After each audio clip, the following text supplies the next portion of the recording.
하늘 향해 끝없이 을 증명하고 하나님의 존재를 알려주시는 것이 예수 그리스도의 부활이라고 그랬습니다.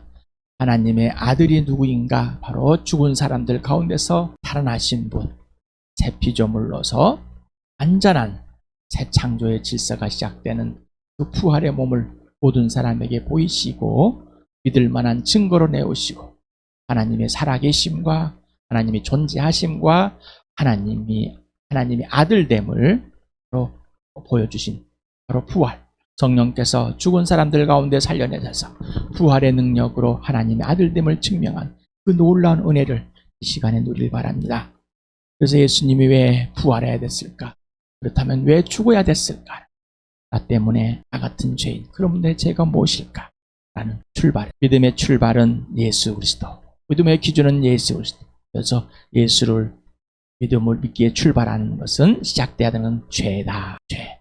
죄라 하면은 예수를 믿지 않는 것, 곧 하나님을 마음에 두기 싫어서, 인정하기 싫어서 하나님을 인정하지 않고 예수를 믿지 않는 것, 이게 바로 죄다. 죄들은 하나님을 떠났기 때문에 죄인이 해야 할 일들을 당연하게 하는 바로 결과들이다라고 했습니다. 죄에서 출발하지 않는 믿음은 거짓된 믿음입니다. 예수님이 나를 위해서 죽어주셔야 할 이유가 하나도 없음을 인정하는 시간에 오늘 에베소서를 통해서 또한 살아계신 하나님, 살아계신 아버지, 살아계신 예수 그리스도 성령님을 보기로 원합니다. 오늘도 지혜와 계시 영을 보셔서 하나님 아버지께서 우리에게 그 은혜를 주신 것을 분명하게 알고 하늘의 온갖 신령한 복이 무엇인지 알 수 있도록 우리의 마음을 활짝 열어서, 마음의 눈이 활짝 열어서 살아계신 하나님을 보고 살아계신 부활을 누리고 살아계신 진리 영을 누리게 해주시옵소서라는 기도하는 정말 간절한 마음이 되길 바랍니다. 에베소서 2장을 마치고 3장 1절에서 6절까지 7절, 8절을 했습니다. 먼저 지난 수요일에 했던 3장 1절에서부터 6절까지 같이 읽겠습니다. 시작. 그러므로 이방 사람 여러분을 위하여 그리스도 예수의 일로 갇힌 몸이 된 나 바울이 말합니다. 하나님께서 여러분을 위하여 일하도록 나에게 이 직분을 은혜를 주셨다는 것을 여러분은 이미 들었을 줄 압니다. 하나님께서는 나에게 그 비밀을 계시로 알려주셨습니다. 그것은 내가 이미 간략하게 적은 바와 같습니다. 여러분이 그것을 읽어보면 내가 그리스도의 비밀을, 신비를 어떻게 이해하고 있는지를 알게 될 것입니다. 지나간 다른 세대에서는 하나님께서 그 비밀을 사람의 아들들에게 알려주지 아니하셨는데 지금은 그분의 거룩한 사도들과 예언자들에게 성령으로 계시하여 주었습니다. 그 비밀의 내용인즉 이방 사람들이 복음을 통하여 그리스도 예수 안에서 유대 사람들과 공동 상속자가 되고 함께 한 몸이 되고 약속을 함께 가지는 자가 되는 것입니다. 바울이 복음을 전하는 하나님께 보내주신 사도로서의 역할을 할 수 있는 건 하나님의 은혜였다. 또한 이 하나님께서 예언자들과 사도들을 통해서 하나님의 신비 감춰줬던 것을 하나님께서 직접 들춰내 주시는 그 계시는 또 교회다. 교회인데 유대 사람과 이방 사람이 서로 갈라져 있었고 절대 유대인들에게는 이방 사람은 하나님의 자녀가 될 수 없다는 잘못된 인식을 갖고 있었고 또 이방 사람들은 하나님을 몰랐고 그 사실 또한 유대인들도 몰랐다는 것입니다. 또한 천사들도 몰랐습니다. 이 사실을 예수 그리스도의 죽으심과 부활을 통해서 확증하고 예수님이 죽은 사람들 가운데서 살아나신 이유는 모든 사람에게 주인 되신다는 사실. 그래서 예수 그리스도가 몸으로서 이방인과 유대인을 하나로 인담을 무너뜨리고 하나로 하셨다. 이게 바로 교회다. 이 교회는 유대인과 동일한 아브라함의 자손들이 받았던 그 하나님의 은혜를 동일하게 받는 것인데 바로 예수 그리스도 안에서 공동 상속자가 되었다. 그리고 함께 한 지체가 되었다. 약속을 함께 가진 자가 되었다라는 것입니다. 차별이 없이 동등한 자격을 갖췄습니다. 믿음으로 육신의 자랑도 아니고 혈통도 아닌 어떤 기준도 아닌 오직 예수 그리스도의 기준, 하나님께서 예수를 죽은 사람들 가운데서 다시 살리시는 이 부활로 모든 사람에게 믿을 만한 증거로 주시고 이 부활을 통해서 예수를 믿음으로 그 예수를 누구로 믿음? 주인으로. 어떤 관계? 주인과 종의 관계. 오직 예수님만 모르시고 나는 다 틀렸다. 오직 예수 그리스도만 지시하는 대로 살아가는 창조주와 피조물의 온전한 관계 회복을 말한. 여러분, 이 교회가 만만합니까? 여러분 자신이 만만합니까? 그런데 왜 세상에 만만하게 내놓습니까? 세상에 있는 것들로 다 다시 돌아가서 벌벌 떨고 있습니까? 이제는 멈추시기 바랍니다. 하늘의 온갖 신령한 복을 예수에 주셨습니다. 다 받았어. 그것이 무엇인지 지혜와 계시형을 통해서만 알게 됩니다.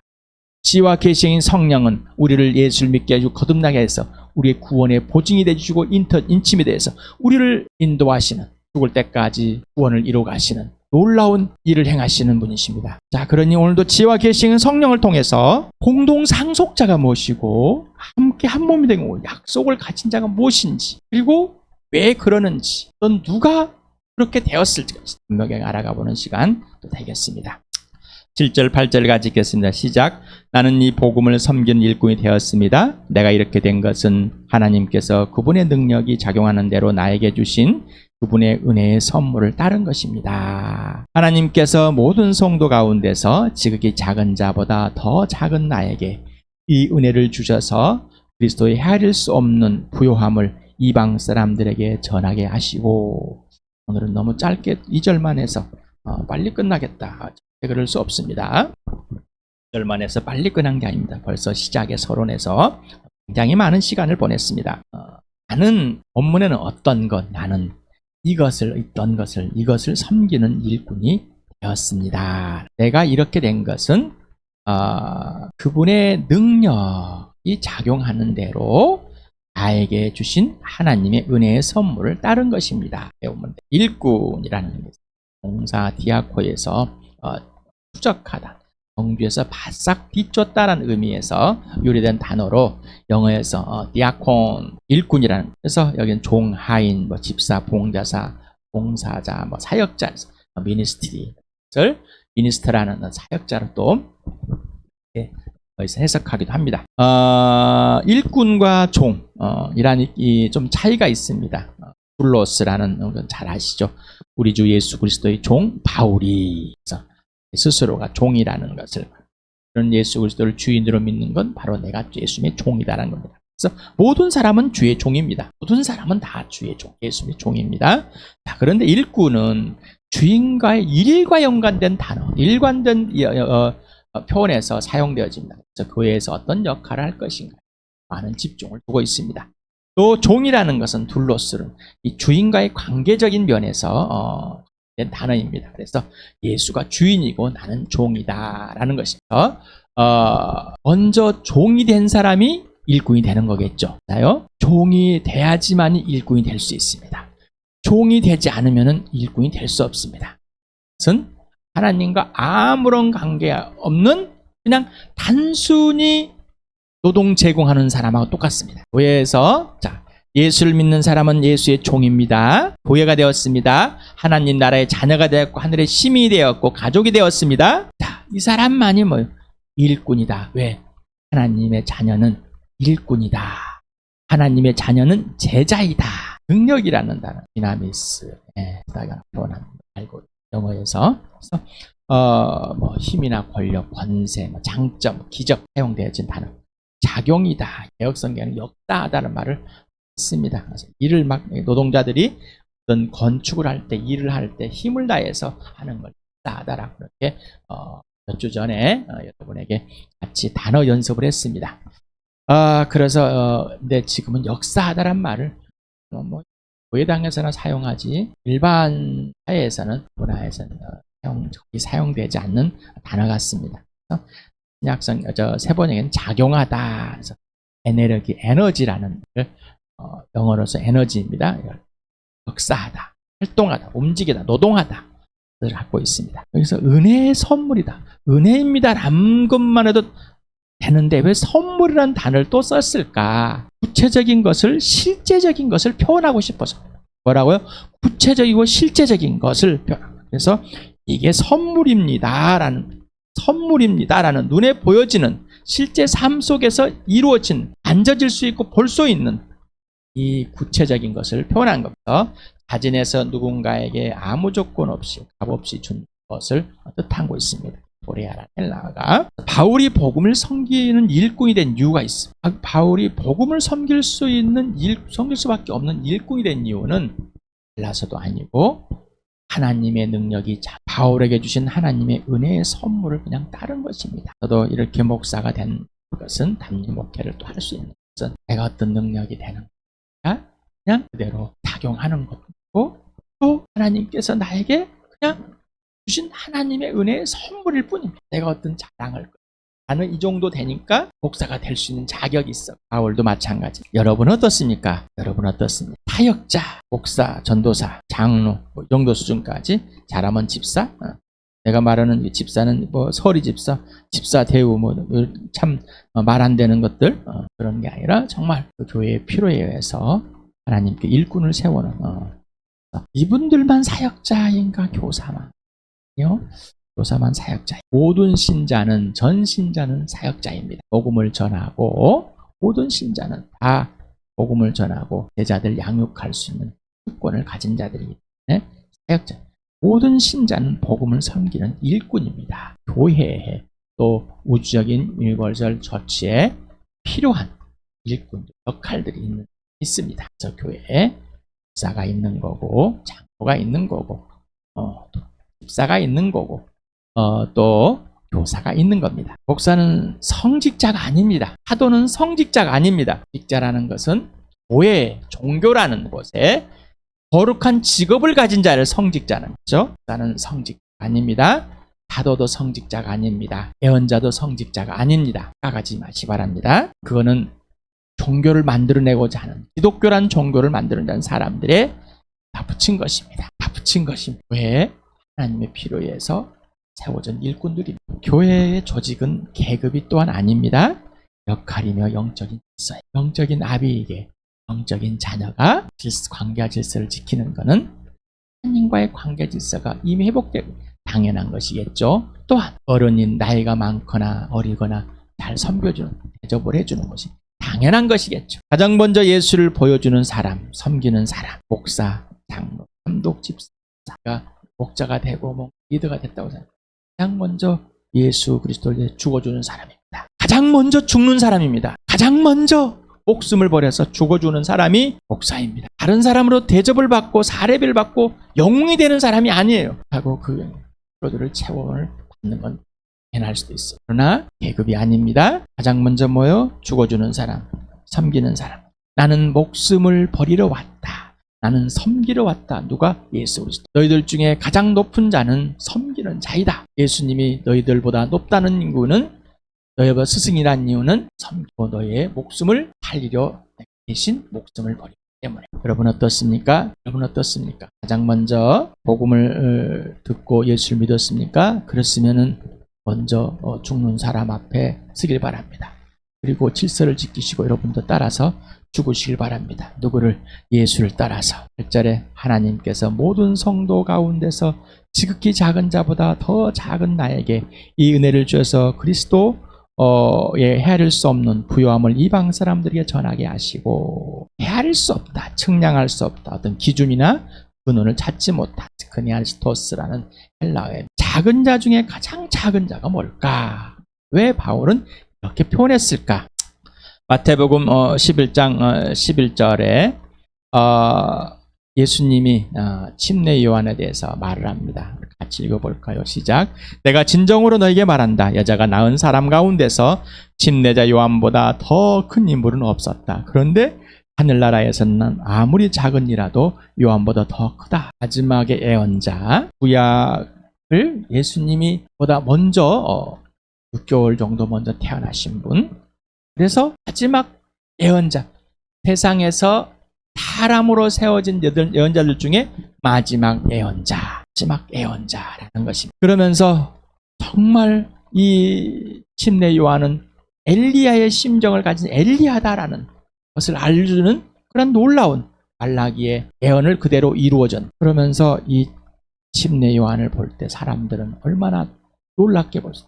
예수님도 사람 중에서 가장 최고 인물이다. 최고의 인물이다. 물론 비교할 수 없어요. 왜?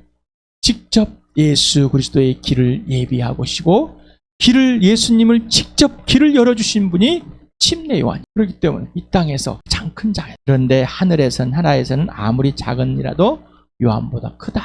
하나님의 나라에서 비유하는 것, 세상에서 비유하는 것이야. 대체 말이 무슨 말일까라는 세상과 하나님 나라의 비유입니다. 침례 요한이 하나님 나라에 들어가지 못했다는 이런 게 아니에요. 이 세상과 하나님 나라의 비유입니다. 너희가 이렇게 크게 본 이 사람은 하나님 나라에서는 가장 작은 자이다. 작은 자보다 더 작은 자이다라는 겁니다. 그러니 하나님 나라 입장에서, 하나님 나라의 관점에서, 곧 예수님의 관점에서 보시기 바랍니다. 디모데전서 1장 11절부터 한번 같이 읽고 시작. 건전한 교훈은 복되신 하나님의 영광스러운 복음에 맞는 것이 합니다. 나는 이 복음을 선포할 임무를 맡았습니다. 나는 나에게 능력을 주신 우리 주 그리스도 예수께 감사를 드립니다. 주님께서 나를 신실하게 여기셔서 나에게 이 직분을 맡겨주셨습니다. 내가 전에는 회방자요, 박해자요, 폭행자였습니다. 그러나 그러한 행동은 내가 믿지 않을 때 알지 못하고 한 것이므로 하나님께서 나에게 자비를 베풀어 주셨습니다. 우리 주님께서 나에게 은혜를 넘치게 부어주셔서 그리스도 예수 안에서 얻는 믿음과 사랑을 누리게 하였습니다. 그리스도 예수께서 죄인을 구원하시려고 세상에 오셨었다고 하는 이 말씀은 믿음직하고 모든 사람이 받아들일 만한 말씀입니다. 나는 죄인의 우두머리입니다. 그러나 하나님께서는 나에게 자비를 베푸셨습니다. 그 뜻은 그리스도 예수께서 끝없이 참아주심의 한 사례를 먼저 나에게 드러내 보이심으로써 앞으로 예수를 믿고 영생을 얻으려고 하는 사람들의 본보기로 삼으시려는 것입니다. 바울은 해방자였어, 박해자였어, 폭행자였어, 살인교사자였어, 또 살인자였습니다. 유대인의 가치관에서는 뭐예요? 정당합니다. 유대인의 입장에서는 하나님을 모욕한 예수쟁이들을 핍박하고 감옥에 넣고 죽이게 하고 죽이는 것이 당연한 겁니다. 하나님을 반역하게, 하나님을 모욕한 자는 돌로 쳐막는 거예요. 맞아 죽는 겁니다. 자, 유대인의 입장에서는 뭐예요? 당연한 겁니다. 그러니까 유대인 입장에서 예수님을 죽인 것이 당연한 겁니다. 그들의 가치관으로 보면 우리가 처음 곡을 찬양을 했습니다. 찬송가에 있는 거를 편곡을 해가지고 나 같은 죄인 살리시 존 뉴턴 너의 상인이 됐다. 그가 예수님 만나고 이 찬양을 사를 받다. 자, 그들의 리그에서는 너의 상인이 정당합니다. 그렇지 않습니까? 그들의 리그에서는 정당합니다. 디모데전서 1장 9절을 10절을 같이 시작. 율법이 제정된 것은 의로운 사람 때문이 아니라 법을 어기는 자와 순종하지 않는 자와 경건하지 않는 자와 죄인과 거룩하지 않은 자와 속된 자와 아비를 살해하는 자와 어미를 살해하는 자와 살인자와 간음하는 자와 남색하는 자와 사람을 유기하는 자와 거짓말하는 자와 거짓 맹세를 하는 자와 그 밖에 무엇이든지 건전한 교회에 배치된 일 때문임을 우리는 압니다. 율법이 정해진 이유는 이것 때문입니다. 우리가 교통법규를 전한 이유는 왜 그랬을까요? 틀린 것을 바로잡기 위해서, 틀린 것을 알려주기 위해서. 대대지의 리그라고 그러죠. 자, 정권 권력을 잡고 있고 자기가 돈이 있고 힘이 있는 사람들, 국민들을 개돼지로 본다고 그랬죠. 그들의 리그에서는 개돼지로 보는 것이 정당스럽습니다. 그러면 개돼지들만의 리그를 봅시다. 아파트를 집값이 올라가니까 서로 으르렁거리면서 싸우고, 내가 더 집값 올려가지고 내가 전세 자금을 더 많이 받아서 나는 이 10억짜리를 전세를 내가 9억 5천에 내줬어. 나는 아파트를 10채를 갖고 있어. 나는 아파트 3채 갖고 있어. 나는 세가 얼마씩 받고 있는데 9장 9절 10절을 읽어볼 때 어떻습니까? 어떤 것들이 있었을까? 나는 이 정도는 아니다. 어떤 기준? 윤리와 도덕, 사회적인 풍토? 그 기준이 뭐길래? 마약이 범죄일까요? 왜 마약이 범죄일까? 누가 그걸 범죄라고 했어? 그러면 술과 담배는 범죄가 아닐까? 왜 청소년은 못하고 어린아이들은 못하게 하고 어른이 돼야 한다고 그럴까? 왜 그럴까? 어른은 왜 해야 되면 될까? 해도 될까? 아이들은 안 되고. 근데 마약은 아이들도 어른도 안 된다네. 그 기준을 몰라. 혼전 성관계를 하는, 혼전의 순결을 지키려는 아주 고리타분한 꼴통품입니다. 당연할까요? 당연하냔 말. 왜? 지키는 것이 당연할까요? 그냥 자유롭게 노는 것이 오늘은 이 남자, 내일은 저 남자, 오늘은 이 여자, 내일은 저 여자. 오늘은 이 남자하고 내일은 저 여자 양성이 어떨까? 결혼은 하고 심심풀이로 다른 남자, 다른 여자 만나면 어떨까? 어떤 기준으로 틀렸을까요?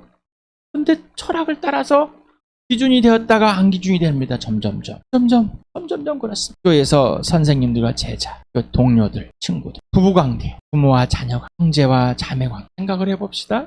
그냥 던져놓고 그냥 넘어가지 마시고. 자, 여러분은 이것들이 하나님의 일일까요? 율법이 된 것은 의로운 사람이 아니라 법을 어기는 사람, 순종하지 않는 사람 때문에. 경건하지 않는 자와 죄인과 거룩하지 않는 사람, 속된 자와 아비를 살해하고 어미를 살해하는 살인자, 그리고 간음하고 남색하고 동성애하는 자, 유괴하는 자, 거짓말하는 자, 거짓 맹세하는 자, 이런 사람들 때문에 율법이 뭐가 이 하나님의 기준이 되어서 옳고 그름을 보여준 겁니다. 그때 난 몰랐어. 덮었거나 얼버무릴 것인가, 아니면 가장 악랄한 죄인인가. 난 몰라서 어떡하라고 그렇게 지나가 버리십니까? 아무리면 그냥 덮고 지금 내가 잘하면 되지. 당신은 하나님과 상대방에게 무슨 짓을 했는지, 그것이 얼마나 악행을 저질렀는지, 얼마나 큰 관계와 질서를 깨버렸는지, 상대방에게 얼마나 큰, 곧 예수님을 십자가에 때려 죽인, 못 박아 죽인 자, 그러니 너를 죽인 자가 되겠죠.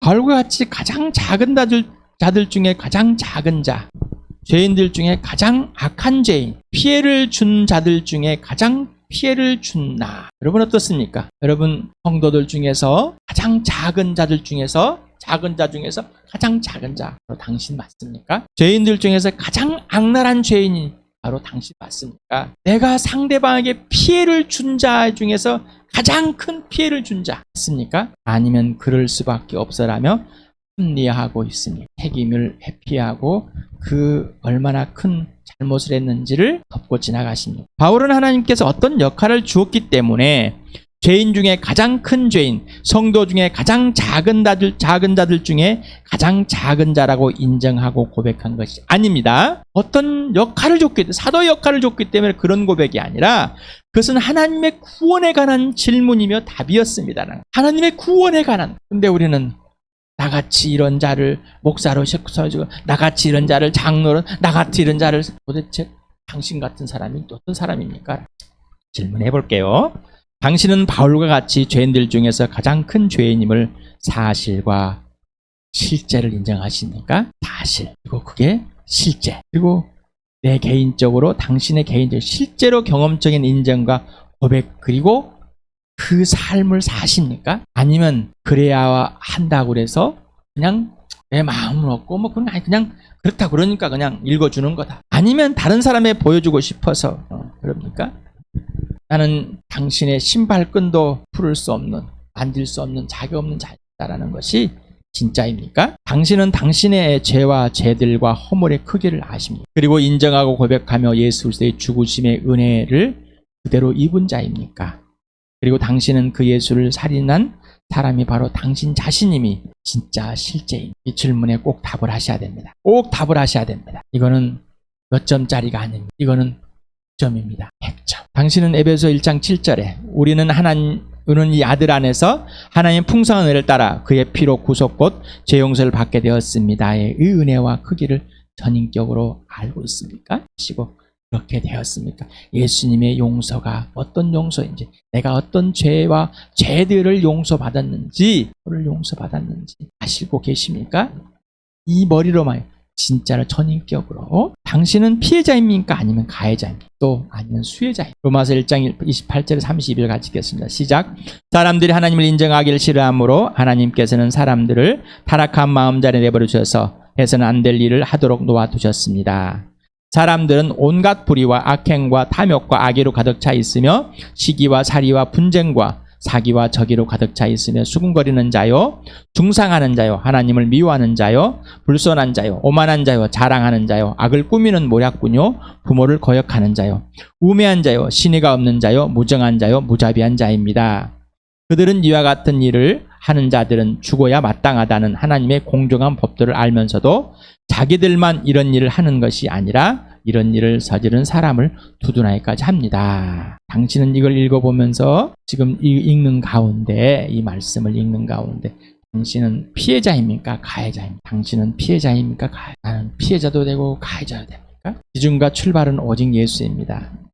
율법은 죄를 증가시키러 끼어들어온 겁니다. 그러나 죄가 많은 곳에 은혜가 더욱 넘치게 되었습니다. 죄를 짓는 것이 아니라 내 죄가 어떤 것인지를 알 때 율법이 그 죄들을 알려줄 때, 그래서 성령께서 하나님 말씀을 가지고 가장 먼저 누구를 쪼개는가? 나를. 성령의 검이 가장 먼저 나를, 당신을 쪼개시길 바랍니다. 쪼개임을 당하시길 바랍니다. 로마서 5장 21절. 그것은 죄가 죽음으로, 왜 그 죄들을 밝히 드러내서 은혜가 넘치도록 아는 것을, 그 수혜자가 된 것을, 당신이 가해자인데 그 가해자가 용서를 받고 수혜자가 되는지를 알게 할 수 있는 것은 바로 죽음으로 사람을, 당신을 지배한 같이 은혜가 하나님의 오르심을 통하여, 부활을 통하여, 예수의 부활을 통해서 당신을 지배하여 우리 주 예수 그리스도를 말미암아 얻는 영원한 생명에 이르게 하는 것, 이거다라는 것. 고린도서 5장 16절 17절 같이 시작. 그러므로 이제부터 우리는 아무도 육신의 잣대로 알려 하고 하지 않습니다. 전에는 우리가 육신의 잣대로 그리스도를 알았지만 이제는 그렇지 않습니다. 누구든지 그리스도 안에 있으면 그는 새로운 피조물이다. 옛것은 지나갔습니다. 보십시오, 새 것입니다. 새 피조물은 예수 그리스도만 기준이고 출발입니다. 당신은 어디서부터, 누구로부터 출발하십니까? 누가 기준이 되십니까? 정말 오직 예수만 기준이 되십니까? 여러분 새 피조물 되었습니까? 옛것은 지나갔습니까? 죽었습니까? 이제 살았습니까? 그렇다면 예수만 기준이 되시고, 예수만 출발, 그러지 않으면 다 가짜입니다. 15절을 같이 읽겠습니다. 시작. 그런데 그리스도께서 모든 사람을 위하여 죽으신 것은 이제부터는 살아있는 사람들이 자기 자신들을 위하여 살아가도록 하려는 것이 아니라 자기들을 위하여 죽으셨다가 살아나신 그분을 위하여 살아가도록 하려는 것입니다. 다시 질문합니다. 당신은 가해자입니까? 피해자입니까? 수혜자입니까? 죄인 중에 가장 큰 죄인 맞습니까? 성도 중에 가장 작은 자 중에 가장 작은 자가 맞습니까? 이건 억지로 하는 것이 아니라 예수 그리스도, 예수님의 죽으심에 은혜를 아는 자, 율법으로 죄들이 들춰져서 그 죄가 무엇인 줄 알고, 그 대가가 무엇인 줄 알고 그 용서를 받은 자. 그래서 내가 범죄함은 가해자가 되었다는 것. 당신은 가해자임을 인정합니까? 심리학은 피해자임을 인정하게 만듭니다. 그러나 범죄함을 사람으로부터 아니라 하나님을 떠났기 때문에 마귀에게 솔려서 이 세상에 작용하는 영들에게, 불순종자 자식들에게, 영에게 받기 때문에, 내 욕심이기 때문에, 내 욕망을 채우려기 하기 때문에 나는 죄, 하나님을 떠나서 예수를 인정하게 안 했기 때문에, 하나님 인정하면서 예수를 떠났기 때문에 그렇다는 것입니다. 그래서 범죄하면 가해자라는 겁니다. 가해자 인정하고 고백하고 여러분 삶이 유지되십니까? 이제 그때 난 몰랐어 하고 덮고 얼버무리고 슬며시 넘어갑니까? 아니면 아몰랑하고 넘어가십니까? 아니면은 내가 앙앙랑 죄인이구나, 그 죄들을 죄인이기 때문에 가해자일 수밖에 없었구나, 그런 가해를 당한 상대방들은 얼마나 피해자일까? 나는 그들에게 어떤 피해를 줬을까? 죄책감에 시달리는 게 아니라 그 죄의 크기가 얼마나 큰지 알으라는 겁니다. 당신은 하나님과 상대방이 무슨 짓을 했는지, 그것이 얼마나 악행을 저질렀는지, 얼마나 큰 관계 질서를 깨버렸는지, 당신이 얼마나 큰 가해자이고 그 큰 피해를 입혔는지를 분명하게 알고, 우리 분명하게 알았어요. 내가 하나님을 마음에 두기 싫었어, 인정하기 싫어서 죄를 알려주고 죄를 들춰내주고 죽음에 이르게 하는 이 율법을 가지고 내가 하나님 앞에 의롭다 하고 복음의 해방자가 되고 폭행자가 되고 살인자가 되고 살인교사를 했어. 그리고 그 율법으로 얼마나 사람들을 정죄해, 내가 얼마나 큰 가해자인지를. 아직도 당신의 기준이 당신 자신입니까? 합리화를 하고 있습니다. 당신은 기준이 나에서 예수로 완전히 바뀌었습니다. 예수 믿기 전 그리고 예수 믿은 후 분명한 구분이 있습니까? 또한 예수 믿기 전과 믿은 후에 하나님의 일을 방해한 사건들이 분명합니까? 계속해서 주와 함께 이 말씀을, 설교를 계속하신 이유는, 하나님께서 계속하신 이유는 우리 교회를, 이 주와 함께를 얼마나 사랑하시는지, 그리고 이 영상을 들으면 여러분들이 얼마나 소중한지를, 얼마나 여러분에게 부활의 능력을, 십자가의 능력을 알려주고 하나님의 그 사랑과 하나님의 그 용서와 용납, 하나님의 자녀됨이, 하나님의 특권을 가진 자들이 어떤 것인지, 그 교회가 무엇인지 알려주고, 공동상속자에 함께 한 몸이 되고 함께 약속을 받은 자가 무엇인지를 분명하게 알려주고 싶어서. 그런데 이 죄들을, 이 죄와 죄들을 내가 가해자임을 알지 못, 범죄한 자임을 알지 못, 그것이 그냥 얼버무릇한다면 그 하나님의 은혜를 모른다는 것입니다. 다시 질문합니다. 당신은 가해자입니까? 피해자입니까? 수혜자입니까? 죄인 중에 가장 큰 죄인입니까? 성도 중에 가장 작은 자들 중에서 가장 작은 자이십니다. 가해자임을 인정하고 고백한 삶 자체를 사는 삶, 같은 죄인에서 하나님께 옳다함을 인정받고 그 부활의 능력을 해서 가장 행복한 삶, 이 교회에 공동 상속자가 되고 함께 한 몸이 되어지고 함께 약속을 함께 받은 자가 된다는 사실, 하나님께서 은혜로 이 교회를 주셨고 누리게 해준다는 사실, 사람의 행복한 삶이고 가장 행복한 하나님 자체를 누리는, 그 행복이신 하나님을 누리는, 복음 자체를 누리는, 부활을 누리고 십자가를 누리는 그런 복된 삶입니다. 여러분, 하나님께서 오늘 여러분에게 말씀하십니다. 이 복된 삶, 하늘의 신령한 복을 다 받은 우리 주함교회 되기, 그리고 이 주함교회를 통해서 불신자들이 복음을 듣고 함께 공동 상속자가 되고 함께 한 몸이 되고 함께 약속을 가진 자가 되는 그 축복을 주시려고 오늘 이 복음을 여러분에게 들려드린 것 같습니다. 우리 주함교회 여러분, 이 복음이 우리 교회를 그리고 각 지체들을 통해서 실제 이루어지고 또 불신자들이 우리를 보고 호감을 갖고 이 복음을 듣는 복된 교회, 복된 삶, 복된 하늘을 누릴 수 있도록 누리길 축복합니다.